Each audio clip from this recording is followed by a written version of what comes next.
Pinaplansya ng COMELEC ang special elections para sa Agosto para puna ng maiiwang posisyon ni dating Cavite 4th District Representative Kiko Barsaga. Pinatalsik ng Kamara si Barsaga bilang mambabatas kahapon dahil sa paulit-ulit umanong paglabag sa House rules at tamang decorum. Nakatutok si Rafi Tima.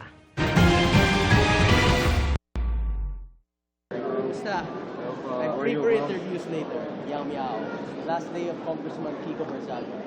Nagkatotoo ang binanggit na yan ni Cavite 4th District Representative Kiko Barsaga bago pa ang sesyon ng Kamara kahapon.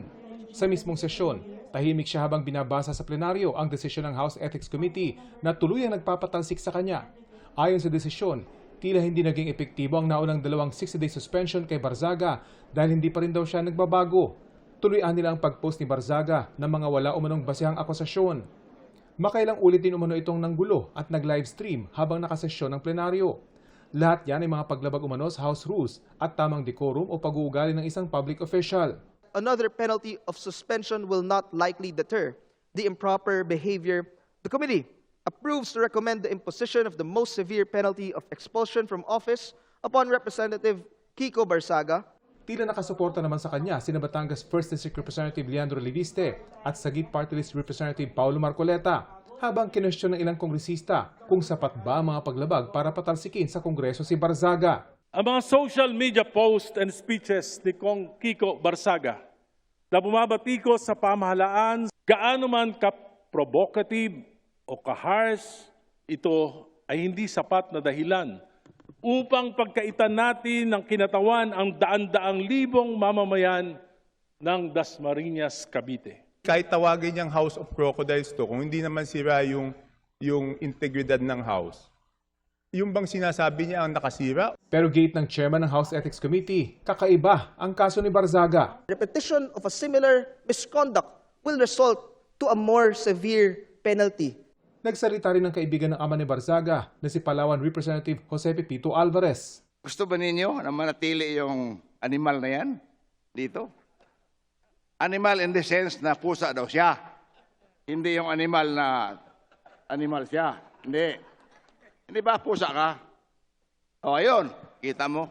Gayunman, pinuna si Alvarez ni ML Party List Representative Laila de Lima dahil sa pagiging unparliamentary umano. Sa huli, lagpas sa 3/4 na required na bilang ng mga kongresista ang bumoto para mapatalsik ang kanilang kapwa kongresista. With 265 members voting in the affirmative, 14 in the negative, and 8 abstentions, Representative Barsaga is hereby notified of the action taken by the House on Committee Report number 298.